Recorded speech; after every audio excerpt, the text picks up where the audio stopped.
Hey, welcome everyone to Wizards Pregame. We got Cardo W. Jr. here. I'm Wilson Tarpon Jr. Watching the Wizards continue this homestand here, ending January, I'm sorry, leading into February.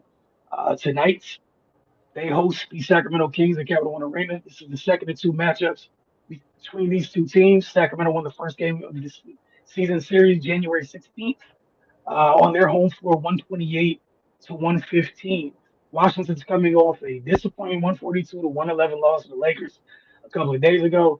The Lakers shot 61% from the floor in that contest. That loss came after back-to-back wins by the Wizards over the Blazers and Bucks. Sacramento enters this game 12 and 38 on the year. They're in the midst of an eight-game slide. Like literally, if we go back to after the last time they played the Wizards, we were talking about Sacramento still having an opportunity to get back into the thick of things out west at that time. Since then, eight-game slide. That's how you do the opposite of what we had talked about, and we'll get into a little something else a little bit later. But their most recent loss came to Boston 112 to 93. Their trip out east has not been kind to them this far. They're over. This is their sixth game on this trip. They're 0 for 5 this far. Injury report: the Wizards are without Trey Johnson, Alex Starr, Tristan Vukovic, Cam Whitmore, and Trey Young.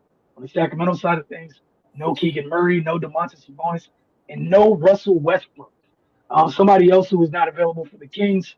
Side note, NBA trade deadlines arrives later this week. The Kings already got active. DeAndre Hunter was sent from Cleveland to Sacramento, with Dennis Schroeder and Keon Ellis moving to Cleveland in exchange to help facilitate the deal. Dario Saric was traded to the Bulls alongside with two second-round selections.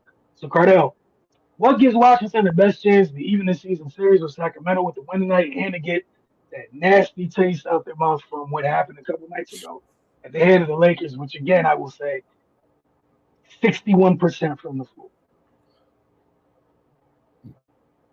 Play like you're an NBA player too, and not be in awe. But with the Kings, I don't think they're really in awe of anybody. They were probably in awe obviously in awe of LeBron, and then once Luka got going, it was all damn. You know what I mean?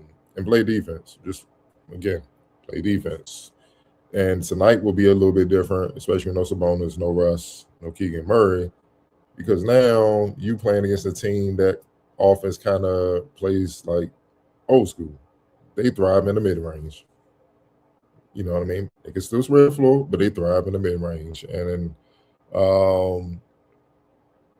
that's going to be different. Now we're going to really see with the floor being shrunk. This will be the telltale if they can really have any hopes of being a good defensive team down the road, because obviously it ain't going to change overnight now, but, down the road. Because now you got to deal with guys in the mid-range, and the thing that happens when you got to deal with guys that operate in the mid-range, you can't slack off. Like, they're going to attack you. So you're forced to have to defend. You're forced to have to get over screens a lot more. You're forced to have to move with guys, whereas before you could just switch and, kind of be a little lazy, play off and just play the three-point line.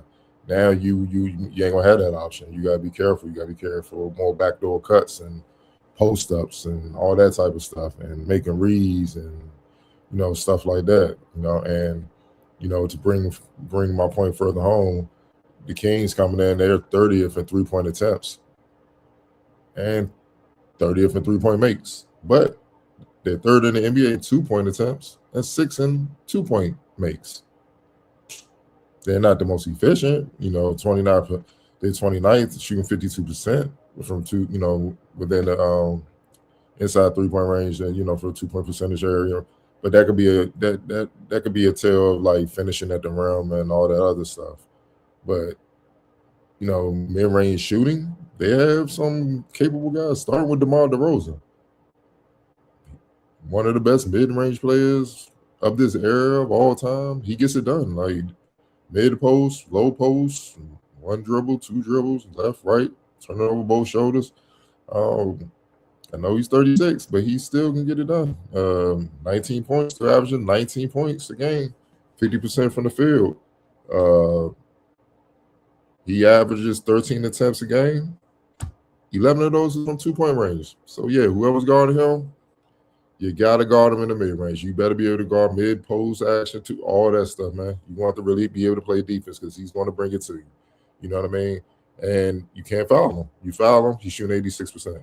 Then he can make reads. He averages just under 4 assists, 3 rebounds, and whatnot. So at 36, he's still a quality guard. You gotta disrupt that.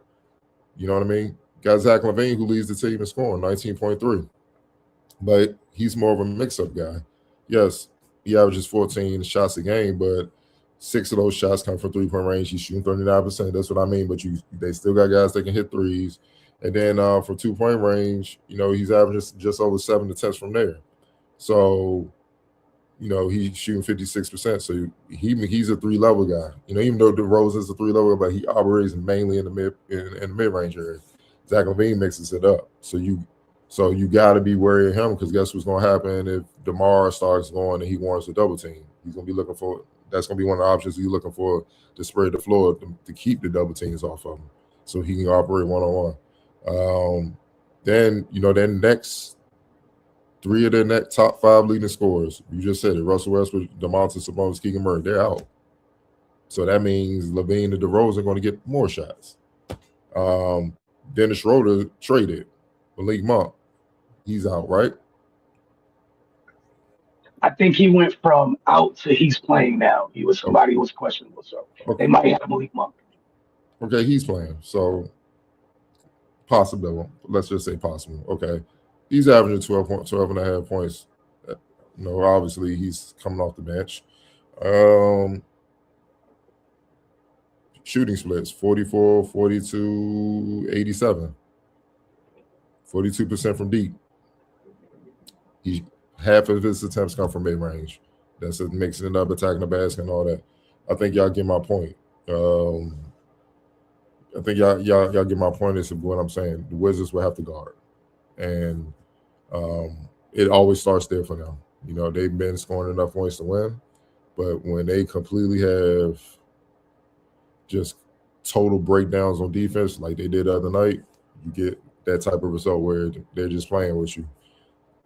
The Kings are wounded. They got trades. They got guys out. Even though Star's out for the Wizards, but you're still at home.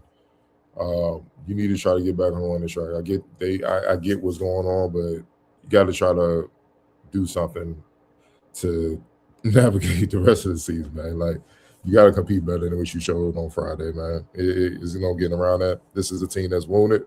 So, looking ahead at the schedule, this is probably the best chance you got at trying to get a quality win. I'm not going to say quality, just get a win for All-Star break rolls around in a couple weeks or so. So, you want to have some type of momentum, but yeah, they got to defend. I don't care about offense, none of that. They're not turning the ball over, obviously, on offense, but it doesn't matter. They can score 150, but if they play no defense, this team will just score on them, run on them, light them up from deep, and then it'd just be an old-fashioned shootout that this team would possibly try to win. You know what I mean? So they got to play better, man. It's just no getting around that. And if they don't, it's just going to be a repeat of what we saw on Friday, but against a lesser opponent. You're right. I'm trying to think back to a similar conversation was had before the first time these two teams played, when you talked about the way that the Kings attack, because obviously, even with those players missing, like how they attack, how they attack. And we watched Washington go out in that game and not defend the 3-point line well. And a team that doesn't, you said they're 30th in the league, correct? And I think attempts and makes. In that first game, they went 15 to 31 from deep. Because I remember you talking about how bad the Kings were from deep. And that, right here in this moment, talking about how that's not a big weapon for the Kings. We watched Washington go out there and not fully take that away. And the Kings got going. And that game got on hand. It was 128 to 115. So just something to just, call back to is how even if a team's bad at something, if you don't play defense, things can happen. Like it's the NBA. Like people have nights where even if it's something they don't do well, if you help them out by making something they don't do well more comfortable, all of a sudden they're going to do it well. Exactly. So don't allow them to be comfortable. Don't make this into something it's not with what they're missing at all. But as always, we appreciate you guys for pregame. We'll check in with you guys Wizards outlook after the game. So keep those keys in mind that Cardell shared. We'll get at you guys then.